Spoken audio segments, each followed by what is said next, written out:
Welcome to another episode of Well, Don't Tell the Kids. I'm Janet Lee, your host, and today I'm speaking with my guest, David Hughes. I wanted to welcome you to the podcast, David. Thank you, Janet. It's my pleasure to be here today. David joins us for our conversation from a suburb of Washington, D.C., but I see that you took the long way around. Could you tell us a little bit about where you started? So I grew up in Canada, in Western Canada, in Edmonton, and I was a typical Canadian kid. I played hockey and watched the Oilers and all that kind of stuff. And then when I was 13, I started karate. That led me to apply to be a high school exchange student. And when I was 16, I saw a poster in my high school for an exchange to Japan with the Lions Club, and I thought that might be a lot more interesting than a summer job.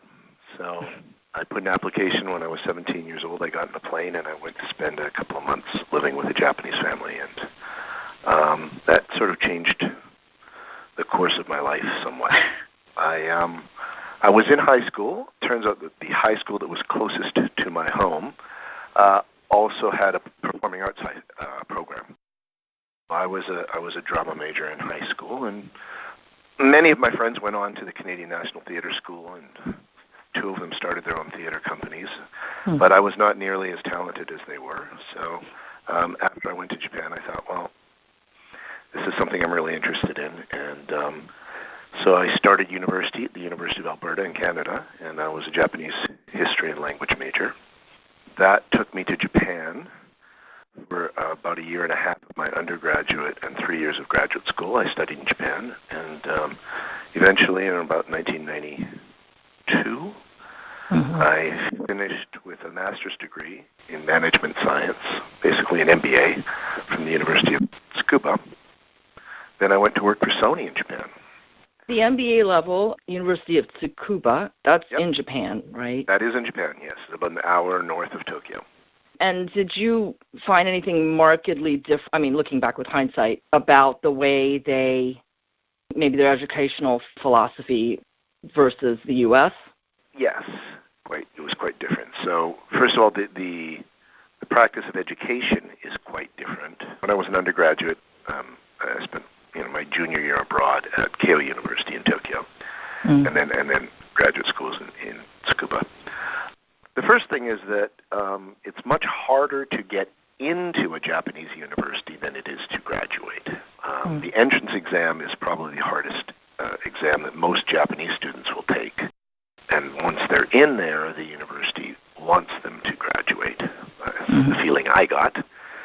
So, and because I did not have to go through the standard entrance exam process for undergraduate, although graduate school I did, I sort of got the free ride. I got in quite easily as a transfer student, and then got to enjoy the not so intense education. But I was a Japanese language and history major, and I was in Japan, so I had a great time and I learned a lot.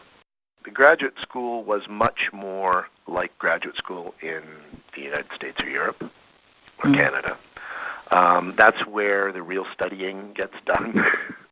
I felt like the students were as serious and expectations were as high as they would have been in an equivalent. As far as the business program goes, it was a unique program. It was one of the very first MBA programs in Japan. Technically, it was called management science, but we did case studies from Harvard and all the kind of MBA type things that you might. Almost all of my professors had been visiting professors in North America or Europe, which was very unusual for a Japanese university. The faculty was very international. So my faculty advisor had taught at UCLA. My original sponsor who brought me there had taught at Harvard. It was not so different. The most interesting class I took was probably Japanese management. I'm not sure I really learned much about Japanese management, because when I went to work for Sony, then I actually learned what Japanese management was. In graduate school, I learned what the theoretical side of Japanese management was. That's true for anybody who goes to business school. You learn a lot of theoretical stuff, and our program was really focused on quantitative analysis. And when I went to work for Sony, we just don't have time to sit down and build complex models and run statistical software. You just have to make decisions. But having said that, I think that the training that you get teaches you how to think. Grandfather said the most valuable thing in law school was it taught him how to think, not necessarily details of being a lawyer. So, and then I went on to work at Sony, where I actually learned about real business. Looking at the Sony piece, you were a VP of Technology Strategies and Digital Policy at Sony in Tokyo. This is pioneering kind of work because of, can you tell us a little bit about what was going on there and some of the challenges at that time? Yeah. So when I got to Sony, they asked me what I wanted to do when I was hired. And I said, well, strategic planning. And they said, yes, but you don't really have any business experience and you've never worked for Sony before. How do you expect to do that? And I said, well, what do I need to do to be a strategic planner, I guess? And they said, well, you need to start in a business unit and you need to learn. So I did production planning and financial control for camcorders for 2.5 years. It turns out that that is the hardest product to plan for at Sony because the lead time on the parts is the longest, meaning that you have to order the integrated circuits and chips and so on 18, sometimes more than 18 months in advance. To imagine how many units you're going to sell 24 months from now when you're planning. So they tend to put the smartest people in this. In retrospect, this is what I figured out. And I believe they put me into that department not because I was so elite, but because they wanted to expose these kids. I say kids, we were all the same age, but early 20s.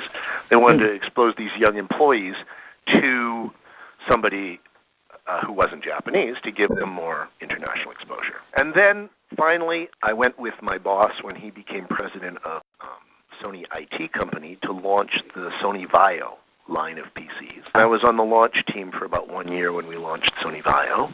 And then I was moved to the headquarters to entertainment strategy, which is where I really wanted to be from the start. But it took a few years to get there. And my first assignments were working with Sony Pictures to create a strategy for basically a global animation business strategy for Sony. Sony had 6 or 7 different animation units spread across Japan and the U.S., and they had no coherent strategy, so it was my job to try to cobble together something that resembled a coherent strategy. But somewhere along the way, I got taken under the wing by the folks from Sony Music, who I was also working with. I really enjoyed working with the Sony Music guys. They spoke their minds. They said exactly what they thought, which is not part of Hollywood culture. Hollywood culture really is telling people what they want to hear.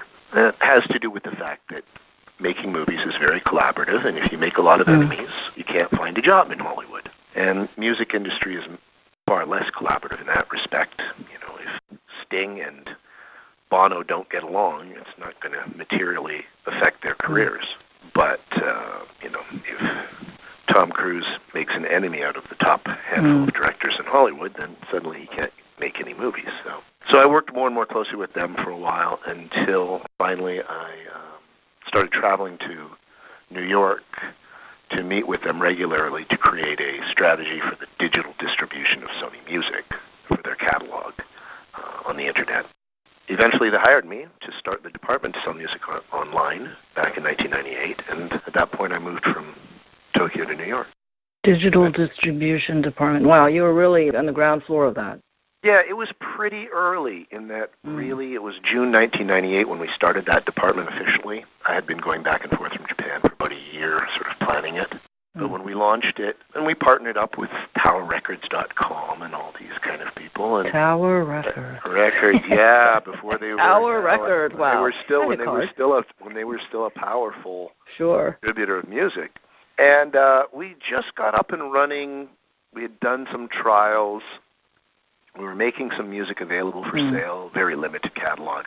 And Napster launched in August of 99. Nobody really noticed when Napster launched, but in the spring of 2000, people really started to notice. The number of Napster users in the spring of 2000 was doubling every month. And every time it doubled, it was on the cover of USA Today. And every time it was on the cover of USA Today, another several million people found out about Napster and free music. So not surprisingly, their numbers doubled again. And so we were competing with free, and it was a challenging time. Fairly quickly, I spent at least half my time dealing with piracy issues and the other half trying to sell music on the internet. And really, that's what I've been doing since then, either at Sony Music or here at the Recording Industry Association of America at DC. So. And David is the Chief Technology Officer at RIAA, which is Recording Industry Association of America. And maybe you'd like to just unpack that. RIAA is the trade organization. It was started in the 1950s to standardize the way that vinyl records were made and played back, so that you could use the same turntable with the same needle to play a Columbia record or a Victor or an RCA. Once the record companies had done that collaboratively, they started to realize there were other things they could do together. And eventually, in 1958, 60 years ago this year, they launched the Gold and Platinum program to award sales. So we still, to this day, if you sell 500,000 records, you get a gold. Oh, that's them, huh? Wow. Yeah. That's and, RIAA. A million is a platinum, and multiple millions is multi-platinum.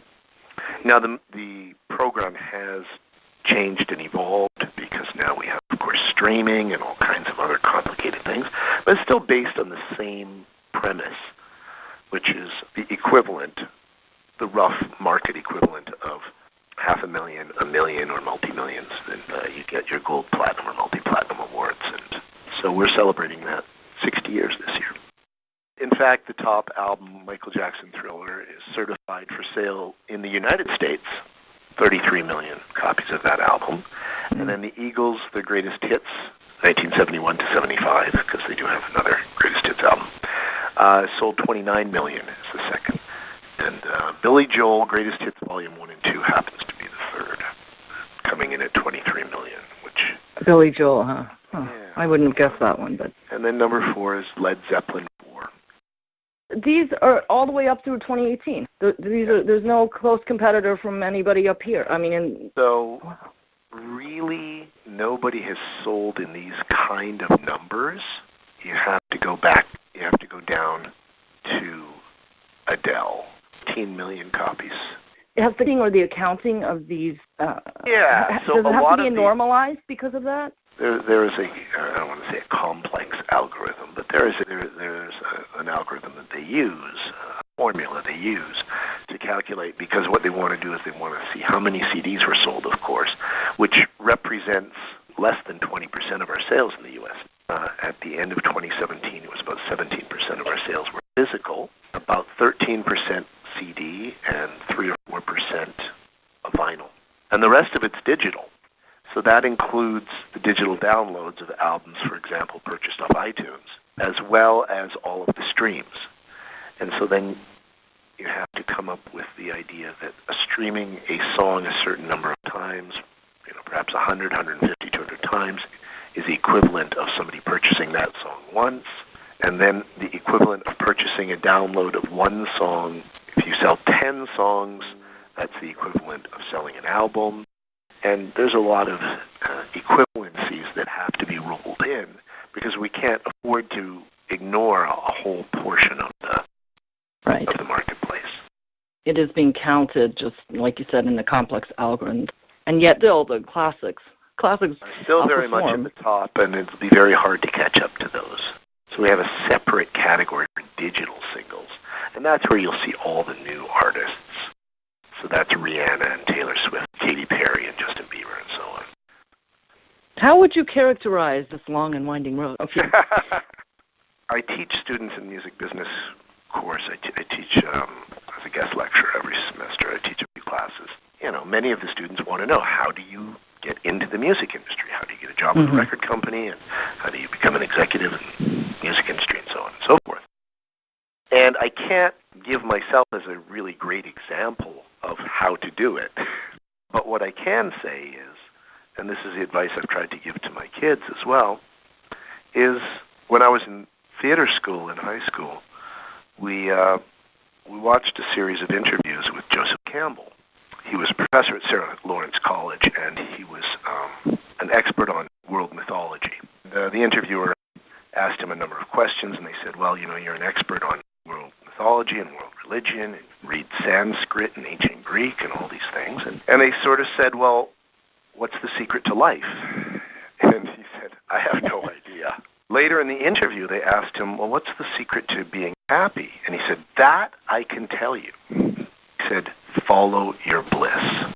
Figure out what it is you most want to do in life. Do it. And if you do that, the doors will open and the opportunities will present themselves. And if you don't do that, you'll get off the path, and it'll be like walking through the underbrush. And as you get off the path, small branches will start to whack you in the face, and the further you get off, the bigger the branches will be, and the harder the trudging will become. Get back on your path, and I really do believe the way to do that is to figure out what makes you happy and do it. So when I was in theater school, I was doing theater because that's what I loved, and then I went to Japan, and suddenly I found out that I was more interested in pursuing studies about Japan than being an actor. So I did that. It doesn't mean that your bliss isn't going to change. In fact, I think that there's a natural, organic process where over time your bliss does change. And if you are able to change with it, maybe that's not so easy if you're in the middle of your third year of university program. But if you're able to follow your bliss, I really do believe that doors will open. And I followed my bliss to Japan and then to university in Japan, and that took me to Sony. And, I went to work for Sony because when I was a little kid, my first transistor radio was a Sony, and my first stereo was a Sony. And I grew up loving music, and I had a very strong association of listening to music on my Sony stereo and watching movies on my Sony Betamax machine, and getting just a lot of joy from those products. When it came time to look for a job, I thought, well, Sony seems to be a company that I would be not just proud to work for, but excited to work for.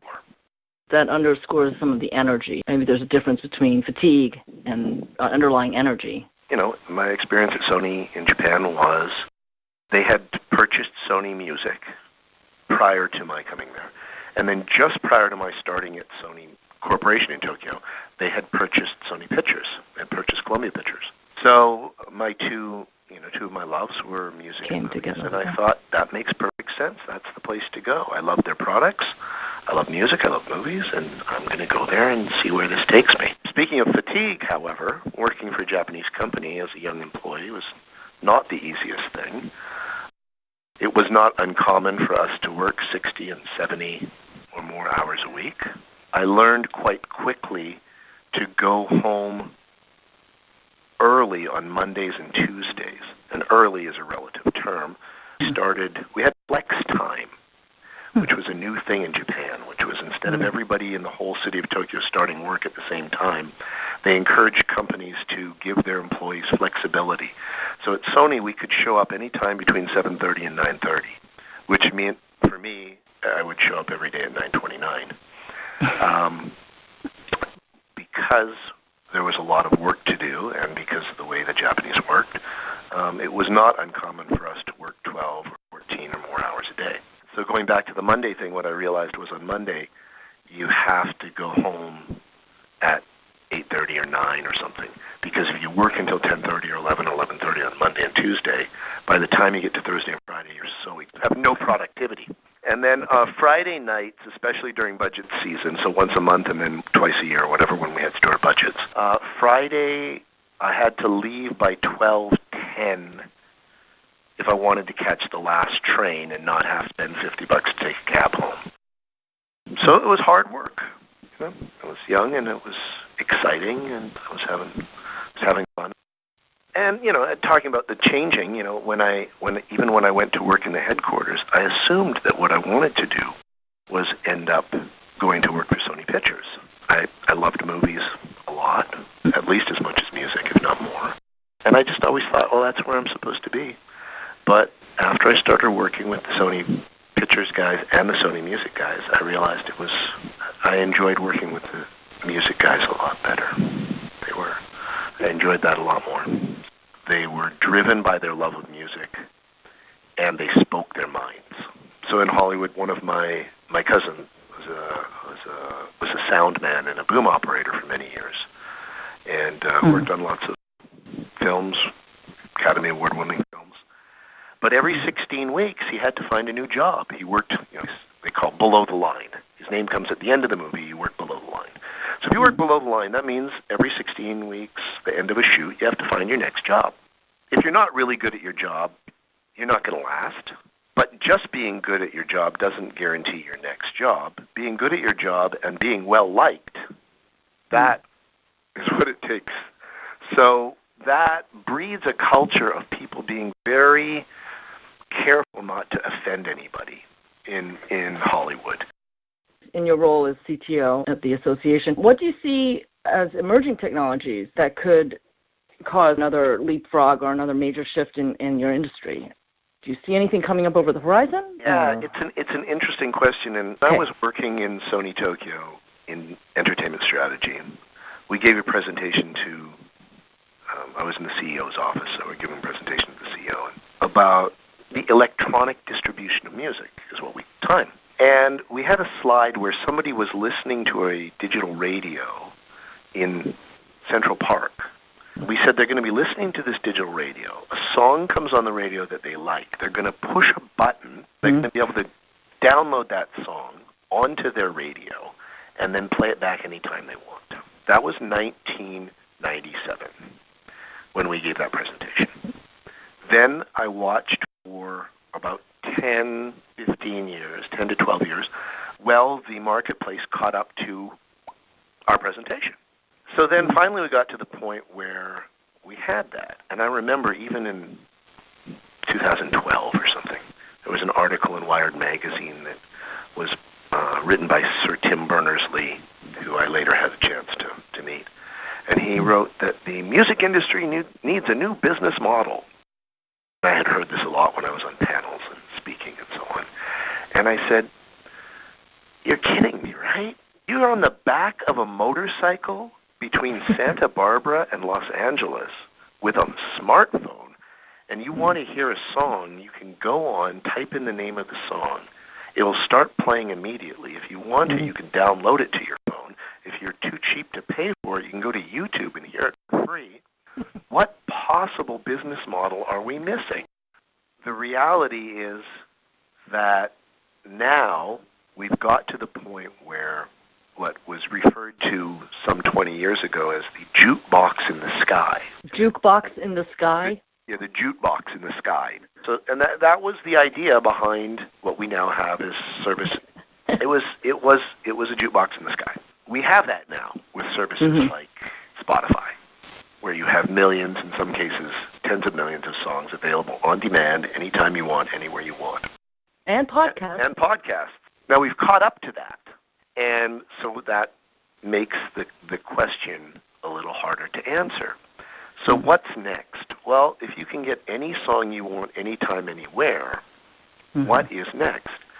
And I would say the first thing that we're missing, or the next thing that we're missing, I guess the first thing in terms of prioritization, is that the music industry is very unique in that when we went from vinyl to CD to downloading MP3s and so on, we were actually going down in sound quality for a while. It's one of the few times you'll see an industry where the quality of the product was going down. The downloads that you got from iTunes in the early 2000s were far inferior to the CD. And some people will even argue that the CD was inferior to the vinyl. Objective argument. I understand the fidelity point of view. They're correct. So we had to go down. And now we're coming back up. And one of the projects that we're working on is to promote high-resolution music, high-res music as we call it, digital music that is sampled at very high sampling rates with technical, but with a lot of bit depth. What it means is above Nyquist. Nyquist, exactly. What that means is that we now have these digital files that are available for download or streaming that are far superior to even the CDs that we played in the 90s. And we are now on the verge of combining the two worlds. So right now, if you want that high-resolution music, you can go to places like HD Tracks and Pro Sound Music and Pro Studio Masters and places like that. And if you want to purchase these albums in this high-resolution format, you can pay and download them. But we're on the verge now of combining this with the streaming services. And what I think everybody in the music industry is hoping that in the next year or so that we'll see a high-res music streaming service launch. And now we'll have not necessarily millions and millions of tracks, because not all of these millions of tracks are available in high resolution. Mm-hmm. Depends on how they were recorded and how they were archived and so on. But all of the best-selling and most popular and critically acclaimed music, almost all of it will be available in a high-resolution format. And I think if you combine a on-demand, unlimited streaming format with high-res, that's the next thing. And for me, that'll bring it back to finally I can have all the music I want without having to sacrifice sound quality. And personally, as a consumer, will be super excited about that. I guess it has its analogs in photography and on our phone cameras. We had the film, and then we had the digital, and then we have our little phones, and then went down and up. In technology development, we have something called the S-curve. The S-curve, the first example that I can think of, was when they first invented the steamship, it actually was quite slow. And the first steamship was slower than a sailboat. So people said, well, why would you make this super complicated steamship? It's not even as fast as a sailboat. And at first, it's not. But eventually that technology will supersede the previous technology. And so when we went to digital music, whether it was switching from vinyl to CDs, for example, or compressing the music so the files would be small enough to go over the internet, we took a big hit in fidelity. Now we have come back. The capability, the bandwidth of the internet is such that not only do we have enough bandwidth to stream in real time high-resolution music, but we're streaming in real time high-resolution video, which has orders of magnitude, 10 or 100 times as much data as the music. So we're getting there. It's an exciting time. But the same thing for video. When they first digitized video, the first digital video was not nearly as good as the analog tape or the analog film. It took a long time before digital filmmakers felt comfortable shooting in digital and feeling that they were not sacrificing quality. So that's where we are. We're on the verge of this with music. The question can't answer is a year or two from now, after these high-resolution streaming services launch, if you ask me, now what's next, David? I will be hard-pressed to answer your question. After 20 years of knowing the roadmap in my mind, I've been doing digital music for 22 years, and I really think the roadmap in my mind was pretty clear up to the point where we have on-demand, unlimited streaming of high-resolution audio, and we're almost there. And then when we get there, I don't know. How about like experiential, wearable music? Put it on you, and it's just this aura. Yeah. So there are some possibilities. So there are virtual reality. There's augmented reality. There is object-oriented audio. So I can deal with these one time. But so virtual reality is pretty much what you think. You put on a headset and headphones, and it takes you to another world, and you enjoy your music there. And I think there will be a marketplace for that. I am not convinced that that will ever be the main stream for our music market. I think that will always be a niche. It may be a big niche, maybe 10 or 20% of our business, but it will never be the main thing because people listen to music while doing other things, and in the virtual reality experience, you really can't do anything else. So it'll be an important part of our business, perhaps, but never be the core business. Augmented reality, much more like the Pokemon kind of experience. One of those is that you hold your iPad up in front of you, see a picture of your living room, and your favorite band is standing there playing for you. For parties with surround sound or whatever, I don't know how it works with multiple people. Maybe everybody holds up their phone and they all see them from different angles and they walk in a circle, and it could happen. Again, there may be a marketplace there, probably one worth pursuing. And then there are other markets or other distribution channels, some people might call them, ways to experience music, enhanced surround sound experience. So we have more and more people who have home theater, sound bars, and so on in their home. And that gives the music industry an opportunity to use those to create three-dimensional sound experience, where the singer feels like the singer's in front of you, but the band is on the side, and the drummer is behind you, or maybe you hear the crowd behind you if it's a live recording, but the band's in front of you, and so on. And again, this could be part of our business. I don't know that it'll ever be a core business. You could have your avatar go to, you could go to a concert with other people from your, living room. Yes. Well, it just fires the imagination there. Right. And the thing about that is, in this virtual space, unlike in the physical space where the first row at the center of the stage in a real live event environment can, hold 10 or 20 people. There's 10 or 20 lucky people who get to be in the first row watching their favorite band or artist perform. In this virtual space, everybody can be standing in the same spot and have that experience. So it does have its advantages. In preparation for this, you mentioned something that kind of stuck with me. You said something about like when you're young, when you're under 20 or under 25, to not compromise. That's right. You don't want to compromise, and I can expand on that a little bit by saying that when you're young and you follow your bliss, if you fail or you don't achieve the goal that you had hoped, at least you were following your bliss.